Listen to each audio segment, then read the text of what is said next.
Tim, what do you make of this narrative of, you travel throughout the league now and you talk to other people, this narrative that the Mavs can't get the other big star as a free agent? How are they going to add that third piece or that second piece to bump Porzingis down to the number 3 that, I believe they need to be a real contender? Because even if Porzingis plays all the games, I don't think they're a true championship contender. What do you make of that free agent narrative around here?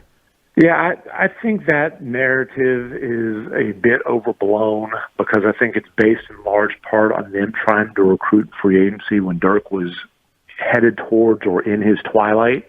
I think it is a different deal when you've got a early 20s bona fide all NBA, perennial all NBA guy that you're recruiting towards in Luka.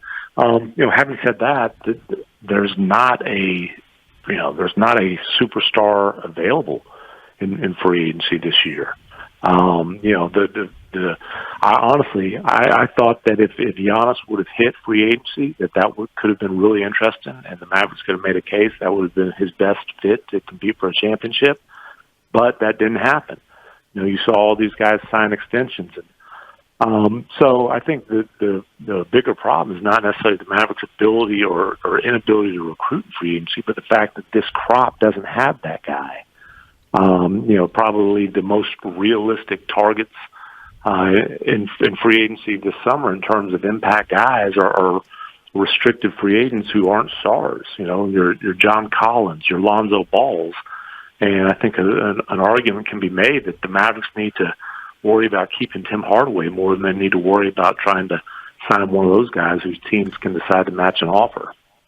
Tim, if they don't add another major piece in the next year or two, is it more realistic or naive to believe that Luka will stick around forever like Dirk did? Well, that's naive. You're not getting 2 decades of blind loyalty out of Luka Doncic, that's a pretty rare thing in the league. Maybe the Blazers can get it out of Damian Lillard, but there ain't a whole lot of Dirks, right? So that's absolutely naive. I also think, any sort of panic is premature. This summer, Luka Doncic will be eligible for a Supermax extension, and the only discussion there is, will there be a player option in the deal or not? Okay, that's not going to be a difficult contract to negotiate. He'll sign that. And so really you're getting to, at minimum, you're going to have 7 seasons of Luka, right?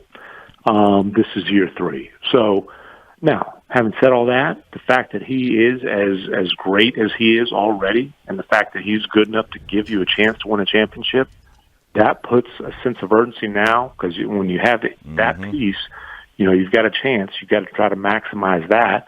So there's that natural sense of urgency. And then, look, if they haven't won, or if they're not consistently competing for championships, by the time Luka creeps into year 7, at that point, would there be concern about him, maybe pushing for a trade? Yes. But again, if I'm a Mavericks fan, I'm not going to lose hair right now about a problem that might pop up 4 years from now. Who are your favorites to come out of the West and the East right now? Well, my favorite to come out of the West is the Lakers, just because my general philosophy with picking the playoffs is don't bet against LeBron. Yeah. That's been a pretty solid philosophy for, almost 15 years now. But obviously there'll be a 7 or an 8. Talk about a tough road. I don't have a lot of confidence in that, but I'm just not betting against LeBron. And then in the East, I think that the Nets are pretty clearly the favorites, despite the fact that they've had all the injury issues. Their big 3 have hardly played together, but it's just so much firepower on one team. I'd roll Brooklyn.